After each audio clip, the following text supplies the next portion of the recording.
Hello, it's So Newton here, and this is the third in my series of how to help your child pass their exams and my Dare to Be Bright series.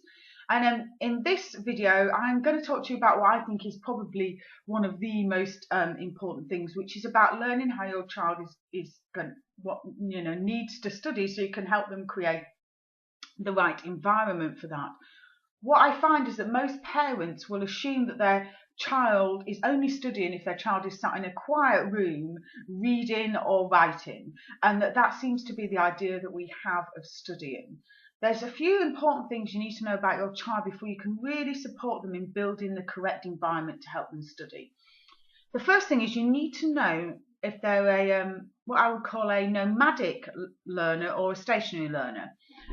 You will know which one you've got. If you've got a stationary learner, that child will constantly stay in the same place and study. And I mean if they're left to their own devices, not if you've told them they've got to go to their bedroom and study.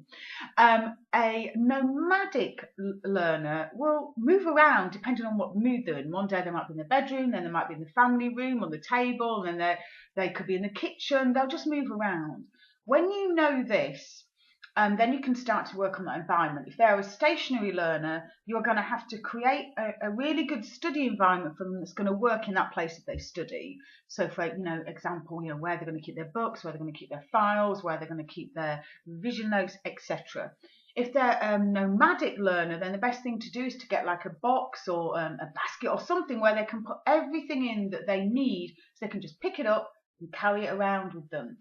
The reason you want to do this is so they're not wasting time looking for what they need, because we don't want to waste precious study time looking for things and getting ourselves organised. So that's the first thing you need to know.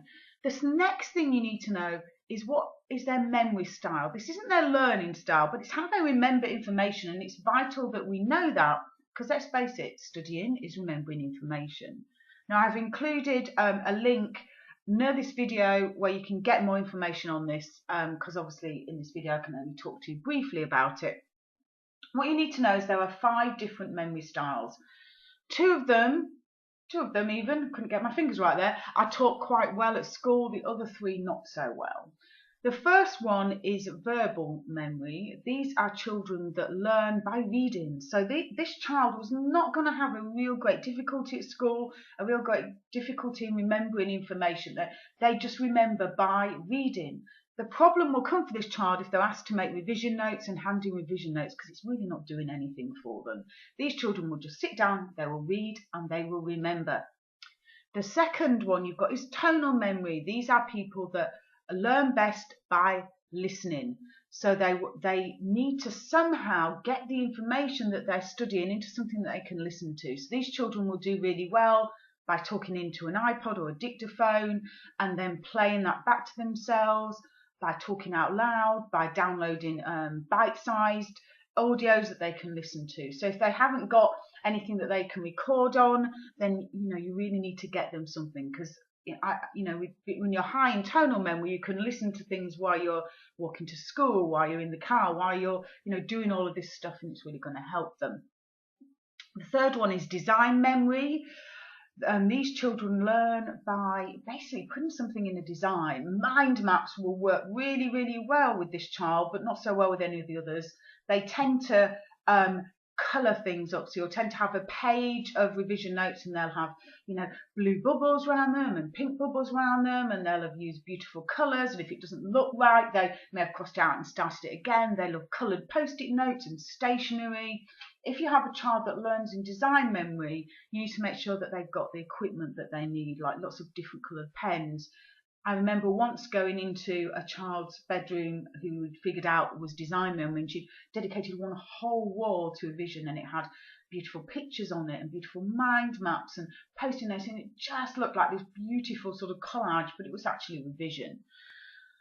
They will also learn quite well by drawing pictures too. So if you've got someone who's high in design memory, then working with your child to work out how they're going to use that will be really, really supportive. The next one is number memory. Not many children are actually high in this. You will know if your child is high in this because you will just give them a phone number, for example, and they will remember it. If you have a child that's high in number memory, they need to really just number their notes or put their notes into some sort of graphical format or something a bit more mathematical generally. The last one is rhythm memory. This is the one I'm high in actually. This is probably why I'm constantly moving. These children often get told off a lot at school. They learn by some kind of rhythmic movement. There will be fidgets. They won't sit still. They will constantly moving around. If they hear a song, they will almost instantly know the words to this song. When these children are revising, it can look absolutely chaotic.